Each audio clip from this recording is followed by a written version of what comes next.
Hare Krishna, everyone. Welcome back for the second part of embarrassing hormones.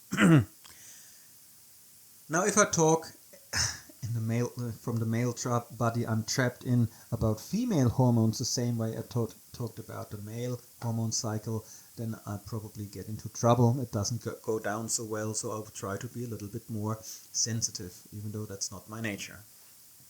Okay, so female hormone cycle is a bit more complicated because it's just more than only one hormone, testosterone.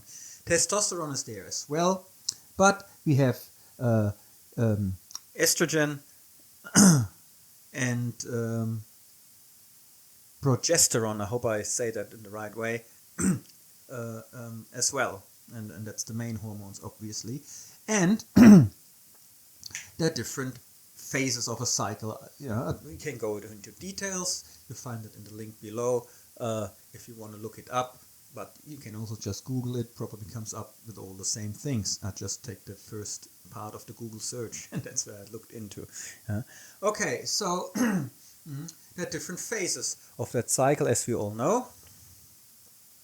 And interestingly, there was this video I was watching, and that lady in there, she was a professional talking to a random guy who knows what the background of that video is. But she also says that often ladies are not very aware or conscious. So I'm not sure how she means that, because I do know my wife is conscious about it. But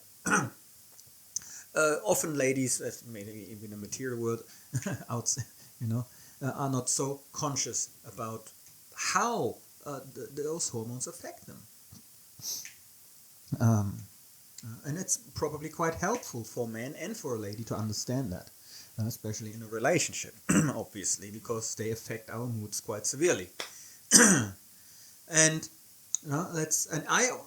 my misunderstanding, because I just thought, estrogen is kind of, not the culprit, how to say it, it causes all those emotion and stuff, but actually it's not. And for the men, it's probably good to know estrogen is our friend.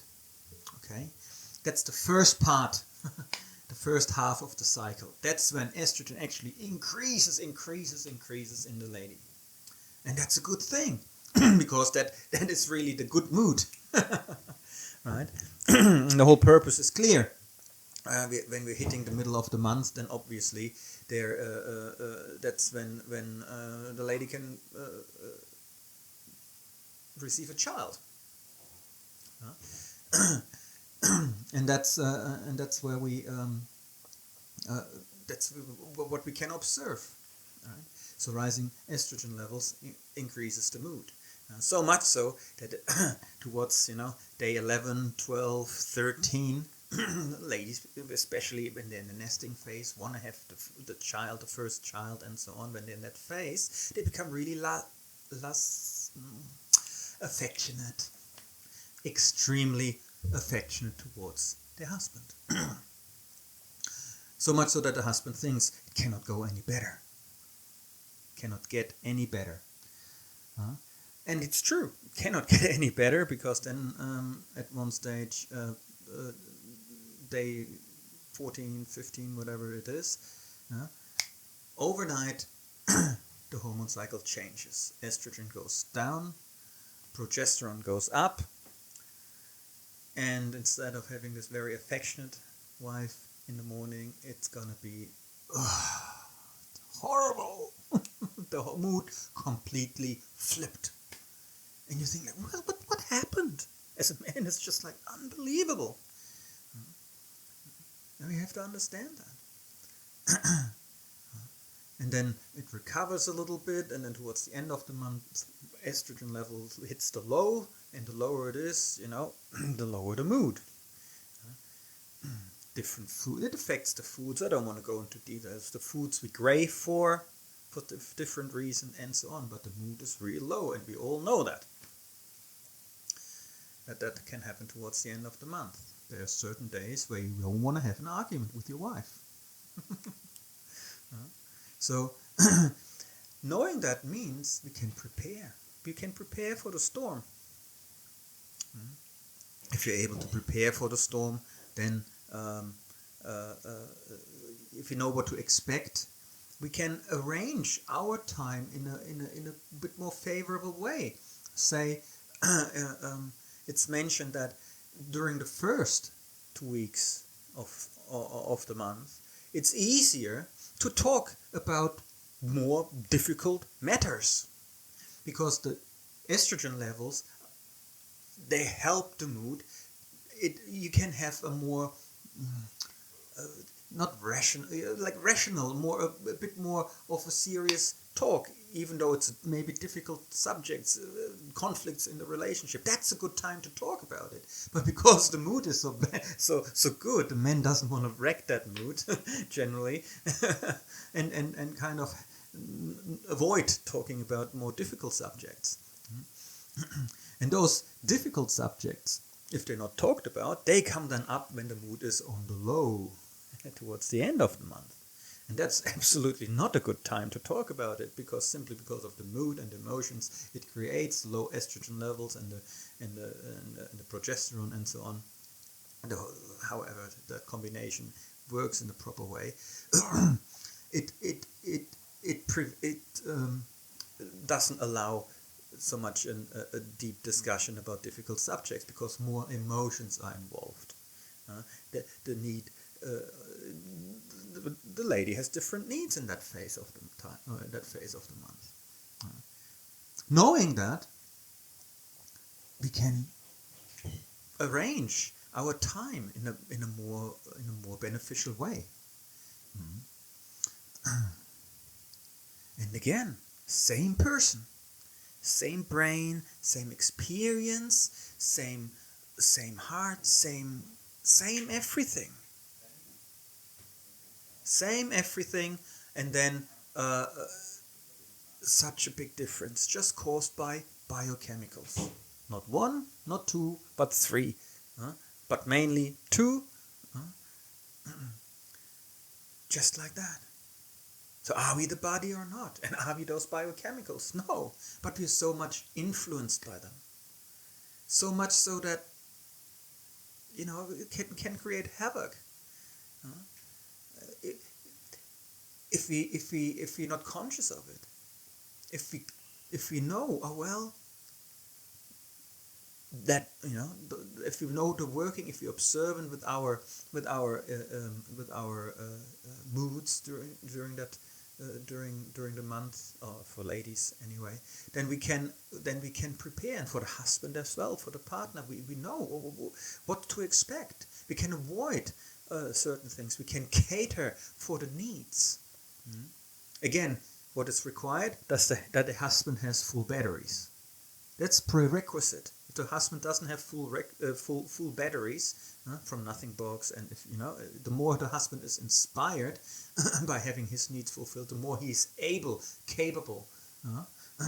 He may be willing, but if he's empty, he just cannot deal with certain things.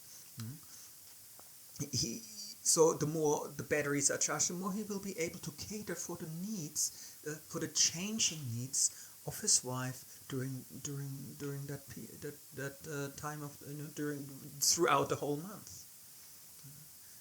And he willingly does so. He's inspired to do so. And it's just chemicals. We're not the body, subtle, gross.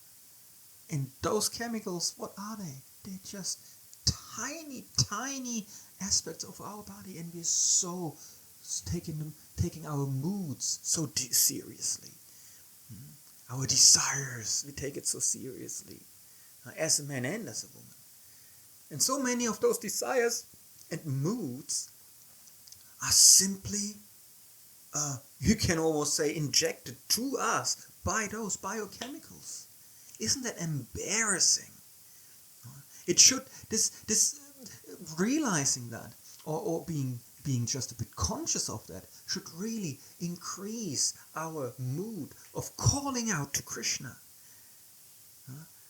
In helplessness. That's the way, by the way, we're supposed to chant, to call out in helplessness to Krishna and ask him, Krishna, please help. What can I do? I want to serve you, you know. I think I'm my mind, I think I'm my intelligence, I think I'm this body. Yeah? I'm so affected by those hormones. I'm just so in ignorance. Please help.